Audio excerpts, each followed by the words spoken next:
This is incredible. You got a whole bunch of people in colonial dress. What's going on? Well, the Boston Massacre happened right out here, and we're going to put you in the middle of it. Paint me a picture. Okay, it's March 5th, 1770. Tensions are boiling over between the people of Boston and the 2,000 British troops who have been occupying the town since 1768. Why? Well, nobody likes an occupying army, and these soldiers, who are poorly paid, are competing for jobs with poorly paid Bostonians. And in 1770, things just boil over. The night of March 5th, a mob gathers at Faneuil Hall. How big was the mob? Several hundred angry people. And they're spoiling for a fight. They're looking for trouble. So what's going on here? Private White is standing sentry duty. A group of apprentices come and start harassing him. Your officer owes my master money for a wig. My officer's a gentleman who would pay your master. So these are just boys on the street. Yeah, they're just a bunch of kids. They see one lone sentry and they decide to start picking on him. You have no right. You're mere boys. Go home. You bloody lumberjack, leave Boston! Go home. Get back! Get back! I'll run you through. And just as he does that, the mob comes around the corner. So these are the guys who were spoiling for a fight. Suddenly they find themselves the fight. They find the fight. Go back to your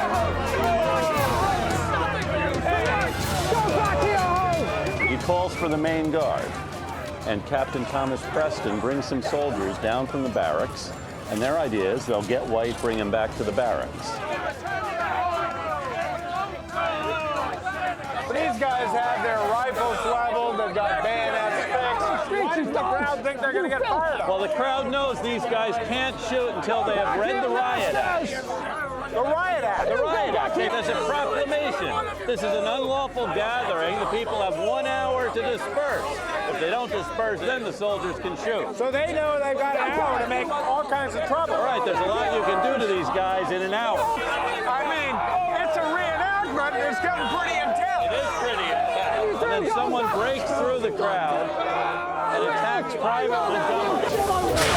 Once that happens, the whole thing comes unglued. Who gave the order to fire? 5 people in the mob, including a free black named Crispus Attucks, are killed by the soldiers' fire. Paul Revere publishes an engraving that portrays the event as a cold-blooded killing in order to whip up public sentiment for the American cause. 2 definite sides in this drawing, the British side and the American side, and I think maybe that marks a turning point in the attitudes of the people of the New World toward their countrymen at that time in the Old World.